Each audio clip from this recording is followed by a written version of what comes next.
지난 금요일 정부는 날로 심각해지는 북한의 핵과 미사일 위협으로부터 우리 국민의 안전을 보장하고 국가 안위를 지키기 위해서 주한 미군의 사드를 배치하기로 결정하였습니다. 북한은 금년 새해 벽두부터 4차 핵실험을 하고 2월에 장거리 미사일을 발사한 데 이어서 지난 6월 말에 무수단 미사일, 지난 주말에는 SLBM을 또다시 발사해서 끊임없이 핵과 미사일 능력 고도화에 매달리고 있습니다. 그리고 그 핵과 미사일을 우리 대한민국을 향해서 사용하겠다고 노골적으로 위협하고 있습니다. 이같이 날로 증대되는 북한의 핵과 미사일 위협은 대한민국의 미래와 우리 국민의 생존이 걸려있는 아주 중요한 절체절명의 문제입니다. 북한이 도발할 경우 가장 큰 피해자는 우리나라와 우리 국민인데, 이러한 위협을 방치하는 것은 북한의 핵과 미사일이 우리 영토에 투하되어 수많은 인명 피해가 발생하는 상황을 방치하는 것과 같습니다. 저는 대통령으로서 우리 국민과 국가를 지켜야 할 의무가 있고, 북한의 위협으로부터 국민의 생명을 지키기 위해 필요한 모든 조치를 강구할 것입니다.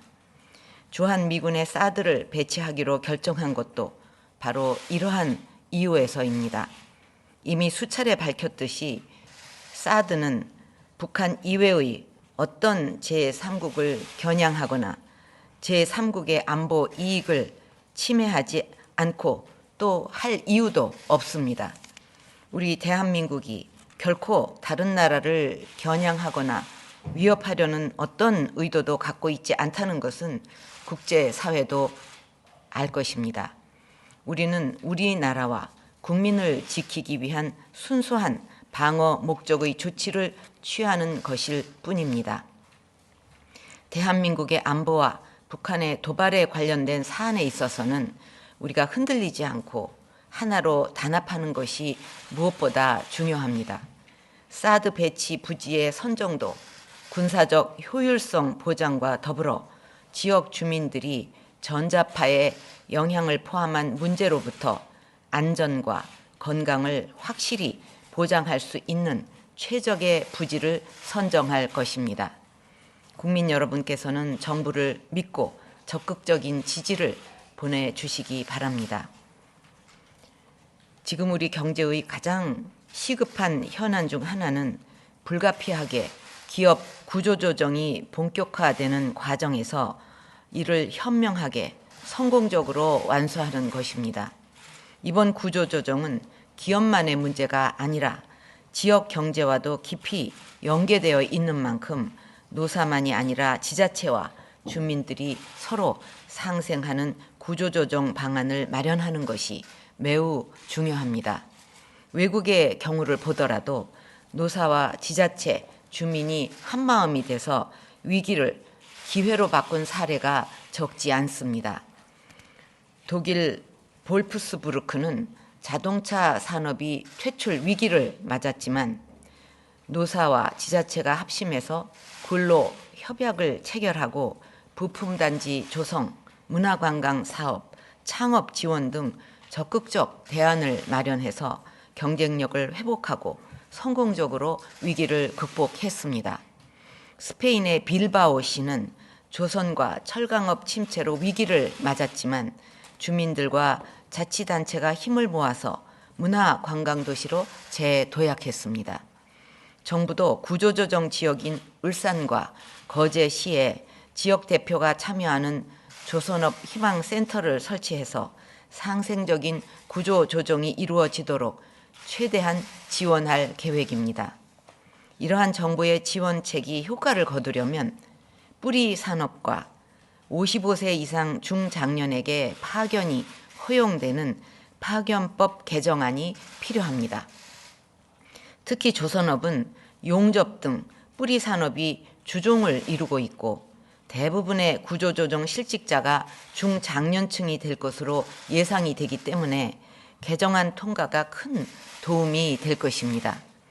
구조조정의 위기를 슬기롭게 극복하고 새로운 도약의 계기를 마련할 수 있도록 여야, 노사정, 지자체 모두가 협력해 주실 것을 부탁드립니다.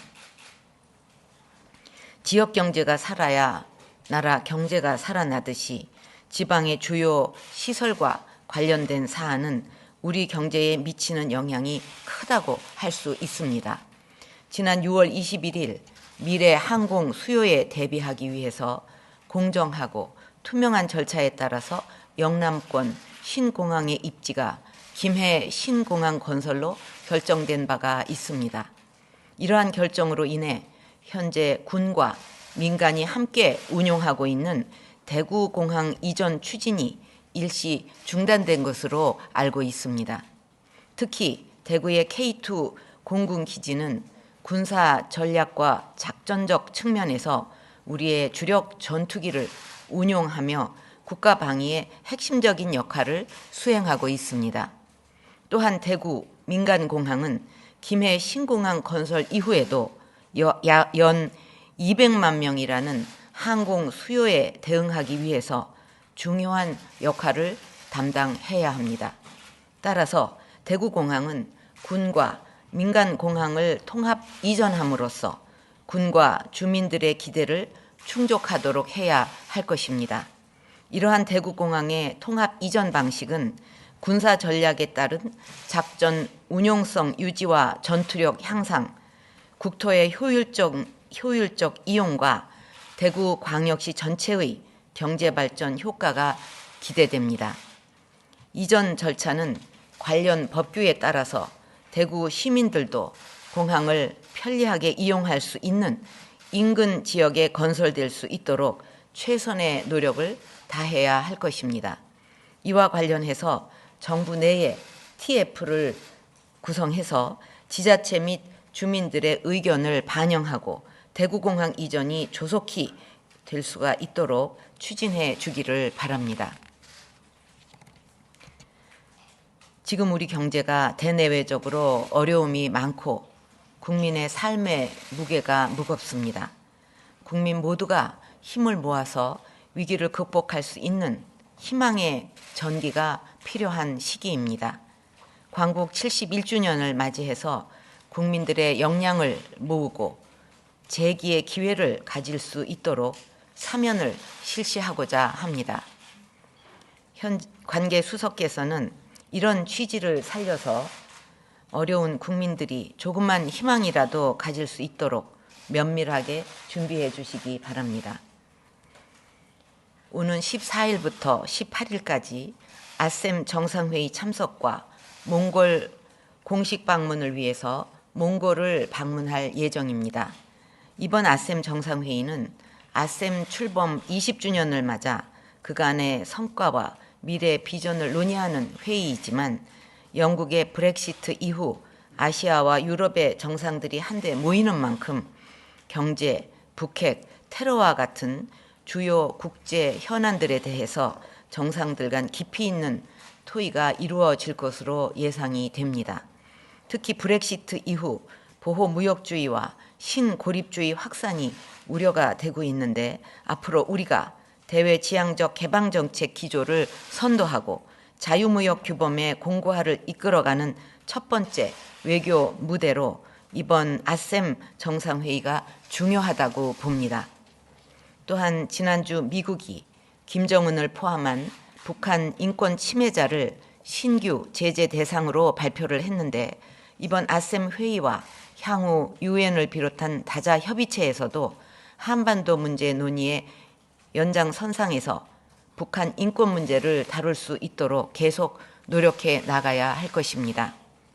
아울러 아셈 참석을 계기로 몽골을 첫 공식 방문하게 되는데 몽골과의 포괄적 동반자 관계를 내실화하고 정치, 안보, 경제를 비롯한 제반 분야에서 협력을 심화시킬 수 있도록 꼼꼼하게 준비해 주기를 바랍니다. 이상입니다.